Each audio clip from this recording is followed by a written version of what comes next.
Hello and welcome to the Lifestyle Medicine Blueprint podcast, where we explore the intersection of health, wellness and sustainable living, helping you to live longer in better health.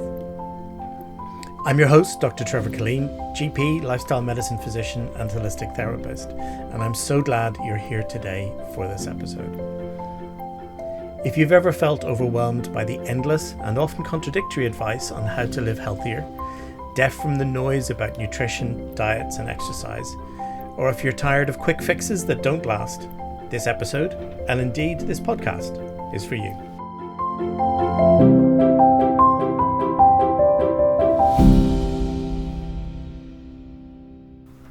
Hello and welcome to episode 3 of the Lifestyle Medicine Blueprint podcast. I'm Dr. Trevor Killeen, GP, lifestyle medicine physician and your host for today. Today we're exploring a phrase you've heard countless times: you are what you eat.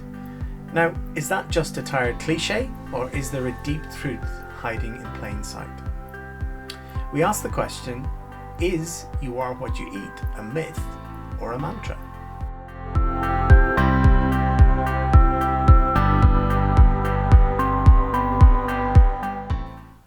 Let's start with a reflection. Think back over the last few weeks of your eating. Not just one or two meals, but the overall pattern. The breakfasts, lunches, dinners, the snacks, the late night fridge raids, the Friday takeaways, the grab and go lunches. Now pause for a moment. With all of that in mind, if your diet was reflected back at you, what would you actually be? Would you be a packet of crisps, quick, salty, gone in seconds? Would you be a curry, rich, comforting, maybe a little heavy at times? Would you be a supermarket meal deal built for speed and convenience? Or would you be a home-cooked stew, slow, nourishing and designed to last? And just to be crystal clear, this isn't a morality test. No shame, no guilt, no good foods and bad foods. It's just information, because awareness is where change starts. It's a light-hearted way of looking at things, but it's also a mirror. Because while you don't literally become crisps or curry, your body's being rebuilt every day with the food that you choose. So where did the phrase come from? The phrase itself isn't new. In fact, it's almost 200 years old. A French gastronome, and I apologise for the pronunciation in advance, Jean-Anselme Brillat-Savarin, famously wrote in 1826, "Tell me what you eat, and I will tell you what you are." A few decades later, the German philosopher Ludwig Feuerbach declared, "Man is what he eats." And if we go back even further, nearly 2,500 years, we find Hippocrates, often called the father of medicine. A line that's widely attributed to Hippocrates is, "Let food be thy medicine, and medicine be thy food." But to keep this actually clear, historians note this exact wording is likely a later paraphrase, not a verified quote from the Hippocratic texts. Either way, the underlying idea is timeless. Food isn't just fuel. It can support health, or when the overall pattern is poor, it can drive disease risk.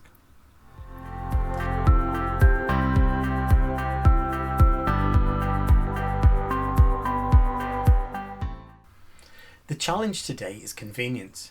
We're living in a world where quick food is king. Delivery apps mean hot food arrives at your door in minutes. In UK research, roughly a fifth to a quarter of adults report eating takeout meals at home at least weekly. In the USA, this is reportedly closer to half of all adults. And yes, it solves a problem in the moment. You're hungry, you're busy, you need something now, a short-term gain. But here's the rub. Over time, those quick fixes add up. Short-term gain becomes long-term pain. And this is where I want you to remember one of the core ideas behind the blueprint. You're not broken, your environment is. When you're stressed, exhausted, time poor, convenience wins. So the goal isn't try harder, the goal is make it easier.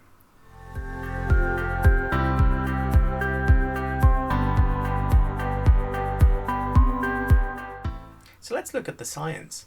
Are we really what we eat? Let's bring in some numbers and a definition. Modern mass food production relies heavily on ultra-processed foods, and these make the items more palatable, extend shelf life, and are cheaper to produce.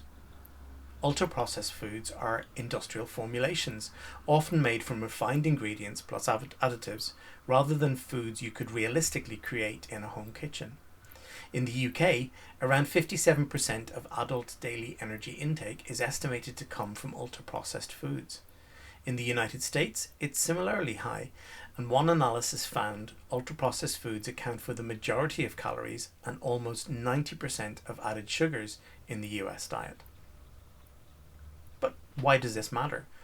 Because large observational studies have found higher ultra-processed food intake is associated with higher cardiovascular risk. For example, in one cohort, each 10% increase in ultra-processed foods intake was associated with a 12% higher risk in cardiovascular disease. And in another cohort, each 10% increase in ultra-processed food intake was associated with higher all-cause mortality risk. Association, not proof of causation, I must note. A separate study reported that people eating more than 4 servings per day of ultra-processed foods had a 62% higher risk of death compared to those eating less than 2 per day. Again, that's an association rather than a cause and effect. Globally, poor diet is a major driver of disease burden. One landmark analysis estimated 11 million deaths per year linked to dietary risks. So yes, food matters, more than most people actually realize.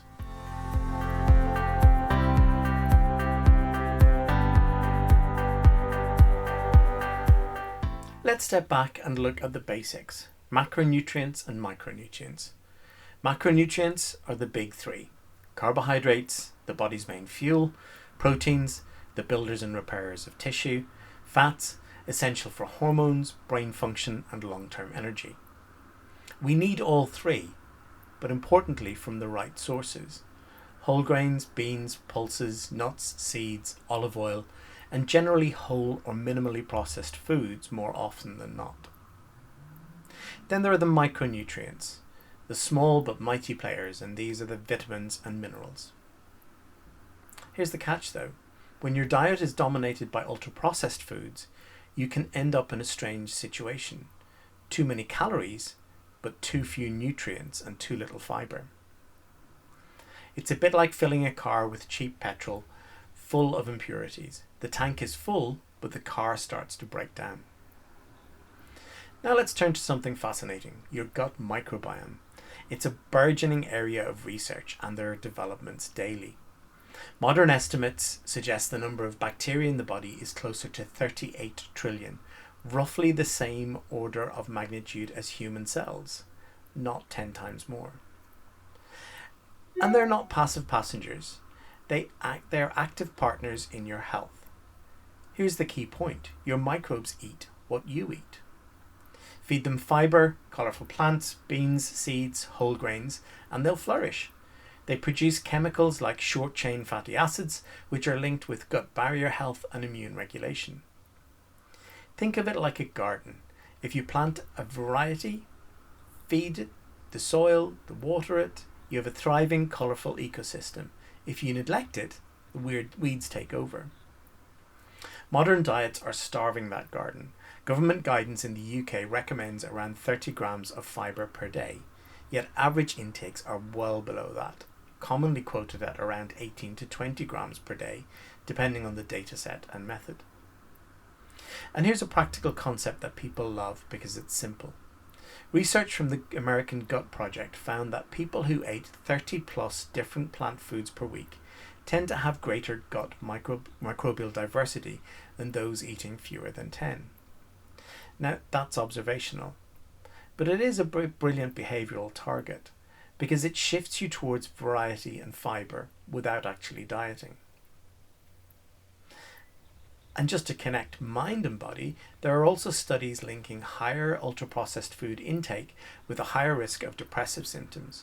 For example, one large cohort analysis reported a substantially higher depression risk among those with the highest ultra-processed food intake. So maybe the phrase needs updating. You're not just what you eat, you're what your microbes eat.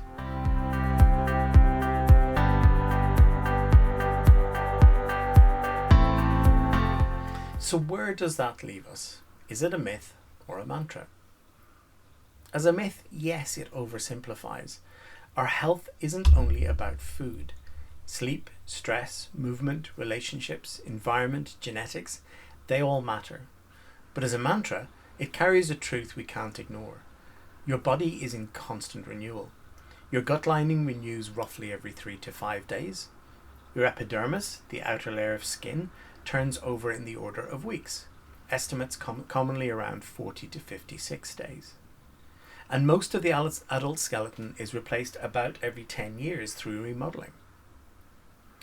And the raw materials for that renewal? Well, yes, you guessed it, come from your diet. So ask yourself, do you want your future self built mostly out of crisps and fizzy drinks, or from vibrant, nourishing whole foods? Let's have a look now at a few myths and let's debunk some of those. Myth 1, calories are all that matter. This isn't true. In a controlled inpatient trial, people ate about 500 extra calories per day on an ultra-processed food diet compared with an unprocessed diet, despite the diets being designed to match presented calories and key nutrients. And participants gained weight on the ultra-processed food arm. So calories matter, but food quality can strongly influence appetite and intake. Myth 2, supplements can replace food. They can fill gaps, but they can't mimic the complexity of whole foods, the fibre, the phytochemicals, the synergy between nutrients. Myth 3, healthy eating is too expensive or time consuming. Not necessarily. Beans, lentils, oats, frozen veg are some of the cheapest foods on the planet and some of the healthiest. It's about planning, not perfection. And this really matters because perfection is the enemy of consistency, and it's consistency what changes risk. Convenience foods feel like solutions, but they often create problems down the line. Take the supermarket meal deal. Sandwich, crisps, fizzy drink. Often energy dense, fibre light, and easy to eat quickly. Which matters because that's a setup for still hungry later. And remember that NIH trial. People ate more on the ultra-processed arm. That's the hidden cost of convenience. So the answer isn't never eat convenience food. The answer is upgrade convenience and make the healthy choice the easy choice. Now let's look at some practical takeaways. Here are 5 steps you can try this week. Number 1, swap 1 meal a day. Make 1 meal whole food based. Smoothie, porridge, eggs on whole grain toast, yogurt with fruit and nuts, for example. Number 2, batch cook once a week. Soup, roasted vegetables, beans and lentils. Future you will thank present you. 3, feed your microbes. Aim for 30 different plant foods a week. You can count herbs, spices, nuts, seeds, fruits, veg, they all add up. Number 4, read the label. If it has a long ingredient list and reads more like a chemistry set than a recipe, it's probably not nourishing you long term. 5, redefine convenience. True convenience isn't the petrol station sandwich. It's preparing healthy options in advance so they're there waiting for you when you need them. And here's a minimal viable week version for your life in chaos. Pick just 1 anchor habit. So add a piece of fruit to breakfast or add 1 extra veg portion to dinner. Or even swap 1 ultra-processed food snack for nuts, yogurts, fruit. Small enough to do, but big enough to matter. So, is you are what you eat a myth or a mantra? I'd say it's both. It's a myth if we think food is the only thing that matters. But as a mantra, it's powerful. It reminds us that every bite is a building block for who we are becoming. So I leave you with 2 questions. Look back at your last few weeks. What would you be? Crisps, curry, meal deal, or something nourishing? And if you don't like the answer, what's the one change you can make this week? Here's a little challenge for you. Try adding just 5 new plant foods to your diet this week. Count them. As I said, herbs, beans, spices, vegetables, they all count. Notice how it feels and how your energy changes. Because the best time to make a change was 20 years ago. The second best time, well, that's today. Next time on the Lifestyle Medicine Blueprint podcast, we'll explore weight management and why it's so much more than calories in and calories out. Thanks for listening to the Lifestyle Medicine Blueprint podcast. Please like and share with family and friends. And if you're ready to reduce your long-term risk of diabetes, heart disease, dementia, and other lifestyle-driven conditions, and build a healthier, more independent future, visit lifestylemedicineblueprint.com for your next steps. Stay well, stay curious, and I'll see you in the next episode.